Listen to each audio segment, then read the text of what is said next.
하나, 둘, 셋. 안녕하세요. 네, 국제청 유튜브 구독자 여러분 안녕하십니까? 새한남 차트를 달리는 이도원 조사관과 함께하고 있습니다. 이제 저번 시간에 신용카드 등 사용 금액에 대한 이제 공제를 알아봤는데요. 이번에는 또 새로운 공제 항목들이 나왔죠. 그렇습니다. 아주 특별한 공제죠. 특별 세액 공제. 멘트가 살짝 영양가가 떨어지지 않았나. 차라리 사례가 나았어요. 제가 보기에는. 저는 약간 이제 특별의 약간 별도의 세액 공제. 기타에 가까운 거예요. 그런 걸로 외전해서 하세요. 외전에서. 네, 특별 세액 공제는 왜 특별 세액 공제가 되었는가? 나단 이런 거. 이제 특별 세액 공제의 항목들이 정해져 있습니다. 그렇습니다. 어떤 항목들이 있습니까? 자, 보험료 세액 공제. 네, 목소리. 보험료 세액 공제. 보험료. 의료비 세액 공제. 교육비 세액 공제. 기부금 세액 공제. 이렇게 네 가지가 준비되어 있습니다. 그럼 보험료부터 갑니까? 예, 보험료 세액 공제 시작해보죠. 알겠습니다. 흔히 뭐 생명보험, 뭐 상해보험, 뭐 손해보험, 실손. 그렇죠. 자, 이런 걸 우리가 보장성 보험이라고 하는데 이 보장성 보험에 가입해서 납입한 그 보험료가 바로 세액 공제 대상에 해당이 됩니다.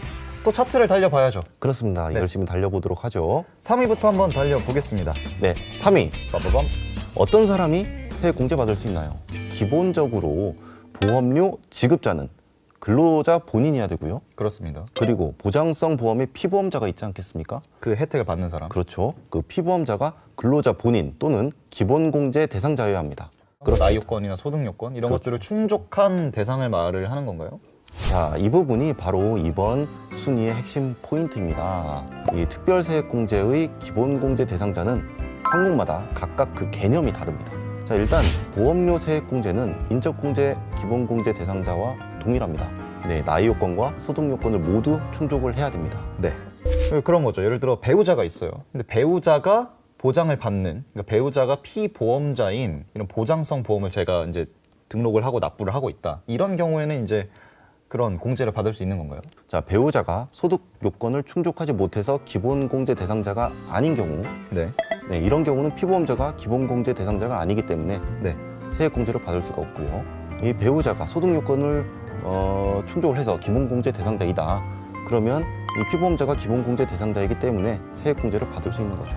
피보험자가 누구냐가 굉장히 중요한 포인트가 되는 거군요. 맞습니다. 그래서 보험 계약자가 근로자 본인이 아니고 배우자 혹은 뭐 부양가족이 계약을 하더라도 이 세액공제를 받을 수 있는 상황이 발생합니다. 이 보험료 계약자인 이런 그 배우자나 이 부양가족이 근로자 본인의 기본공제 대상자에 반드시 해당되어야 합니다. 핵심은 바로 피보험자예요. 네. 이 보장성 보험의 피보험자가 근로자 본인 또는 기본공제 대상자 부양가족인 경우 이런 보험에 가입해서 납입한 보험료가 바로 세액공제 대상에 해당이 되는 것이죠. 바로 2위로 넘어가기 전에 종이부터 넘기겠습니다. 바로 2위로 넘어가도록 하겠습니다. 자, 2위 빰빰. 얼마나 받을 수 있나요? 사실 다 똑같아요. 사람들이 생각하는 게 생각해보면 누가 받아요? 얼마 줘요? 그렇죠. 이거잖아요.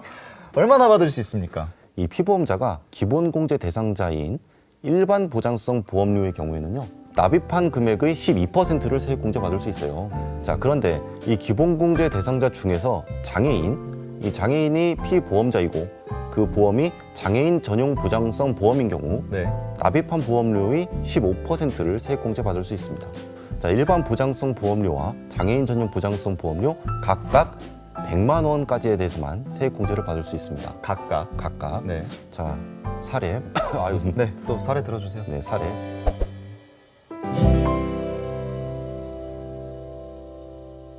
자, 일반 보장성 보험료에 대한 그 세액공제액은 그럼 한도 100만 원에 12%. 12만 원이죠. 그렇죠. 장애인 전용 보장성 보험료는 한도 100만 원에 15%. 15만 원. 합치면 27만 원. 그렇습니다. 그 27만 원이 바로 세액공제액이 되는 것입니다. 그러면 예를 들어 올해 12월에 해당되는 보험액인데 그거를 다음 해 1월에 납부를 했어요. 그 당해년도의 연말정산에 포함을 시킬 수 있는 건가요? 아, 2020년에 세액공제를 받는 것이 아니라 2021년에 세액공제를 받을 수 있습니다. 제일 중요한, 제일 많은 분들이 궁금해하는 대망의 1위 어떤 겁니까? 자, 대망의 1위. 빠밤. 맞벌이 부부도 보험료 세액공제 받을 수 있나요? 만약 맞벌이 부부의 경우에는 뭐 이제 예를 들면 근로소득만 있는 경우에 500만 원 이하여야 되지 않습니까? 그러기 쉽지 않죠, 사실. 그렇죠. 쉽지가 않아요. 자, 이런 경우에는 당연히 세액공제를 받을 수가 없는 거죠. 기본적으로 이제 맞벌이를 하는 상황을 봤을 때 기본공제 대상에 포함이 안 되니까 그렇습니다. 그냥 세액공제가 안 된다라고 네. 생각을 해주면 되겠죠. 자, 여기까지 끝이면 이게 왜 일이겠습니까? 그렇다 하더라도 세액공제를 받을 수 있는 계약 유형이 있어요. 보험 계약자가 근로자 본인이고요. 네. 피보험자가 부부 공동. 같이 그렇죠. 부부 공동이고, 그다음 보험료 지급을 근로자 본인이 한 경우, 보험 계약자가 네 근로자 본인이고요. 그리고 이제 피보험자를 설정하게 되지 않습니까? 그렇습니다. 그러면 주 피보험자가 근로자 본인이고요. 네 종 피보험자가 배우자의 기본공제 대상자인 자녀인 경우, 그리고 보험료 지급을 근로자 본인이 한 경우에도 세액공제를 받을 수 있습니다. 기본공제 대상자이냐 아니냐가 지금 굉장히 계속 중요한 이슈잖아요. 그렇습니다. 그러면 이제 쉽게 존속으로도 이제 갈 수 있지 않습니까? 맞습니다. 피보험자가 네네. 그런 경우에는 이제 세액 공제가 가능합니까? 네, 그렇죠. 그 피보험자가 기본공제 대상자에 해당되는 경우에는 네, 그를 위해서 지급한 보험료 세액공제 대상에 해당이 되는데요. 네, 배우자가 직계 존속에 대한 기본공제를 받았어요. 네, 그러면 근로자 본인이 이 직계 존속에 대해서 보험료를 지급할 수도 있지 않겠습니까? 그렇습니다. 자, 이런 경우는 공제를 받을 수 있느냐? 네, 공제를 받을 수 없습니다. 한 명만 받아야 된다.